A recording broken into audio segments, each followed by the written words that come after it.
Morning. ah Topic natin si Joel Villanueva kasi isa siyang Christian, born again siya, di ba?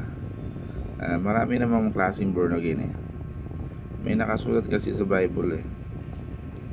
Ah, sa huling araw, ang mga tao makasarili at ang mayayaman lalong yayaman, ang mahihirap lalong maghihirap.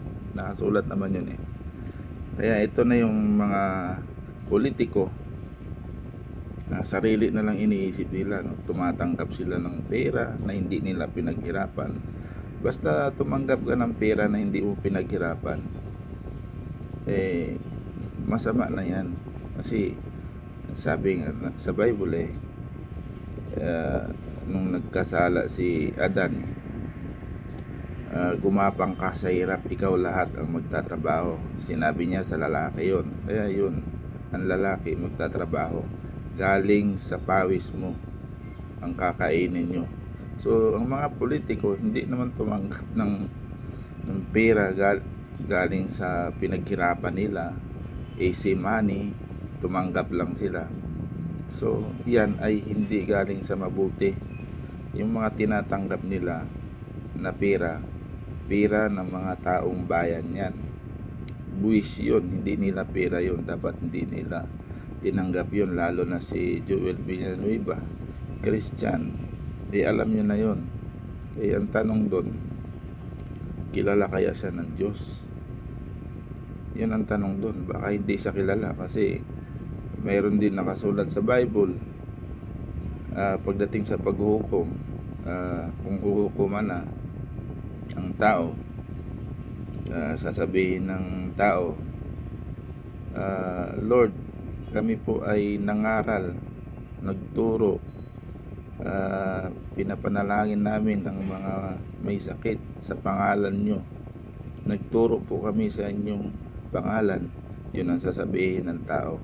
Pero ang sagot ng Diyos, hindi ko kayo kilala. So ibig sabihin, baka si Joel Villanueva ba kasama pa ron yung membro nila? Yan ba yung kasama sila doon sa nabanggit sa Bible na hindi ko kayo kilala, sabi ng Diyos sa mga taong yan? Kahit magturo ka ng pangalan ng Diyos, ebanghelyo ng Diyos, kung mali naman ang turo nyo, hindi kilalanin ng Diyos yan. Iba ang tinuturo nyo. Mga si Villanueva, baka iba ang turo nila. Kasi bakit ka tumanggap ng pera na hindi mo pinaghirapan? Masahol pa kayo sa kay Judas. Si Judas barya-barya lang naman ang tinanggap niya. Nung nalaman niya na hulihin si Jesus, sa konsensya niya nagbigti si Judas. Kayo mali-maliit ang pera tinanggap nyo,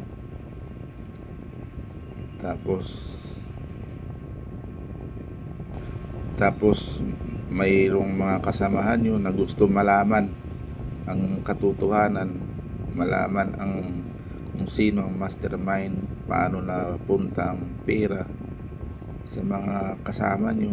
Gustong imbestigahan, pero mayroong kasama nyo dyan na nagko-cover up, ayaw ituloy kasi nga sila tumanggap din pala. So yan na yung nakasulat sa Bible, na ang tao sa huling araw ay makasarili. Yun na yung sarili na lang nila iniisip nila, hindi na nila iniisip yung mga kababayan nila na maghirap. So yung mga tumatanggap na yan na mga malita-malita, kawawa yan sila kasi impyerno ang tuloy nila, hindi sila mapupunta sa langit. Walang magnanakaw makarating sa langit. Tandaan po ninyo, walang magnanakaw na makarating sa langit, sa kaharian ng Diyos. At tama, sabi ng iba, ang Diyos ang nagtatag ng government. Totoo po yan, ang Diyos po ang nagtatag ng government, pero tinatag niya lang yon para sa isang bayan mayroong mamumuno. Kasi mahirap po ang isang bayan na walang namumuno. Kaya tinatag niya ang government. Pero ang naglagay sa government na yon, kung sino man, mga presidente, senador, hindi na po ang Diyos ang naglagay dyan. Hindi na po ang Diyos ang naglagay. Ang naglagay dyan, tayo na, mga tao.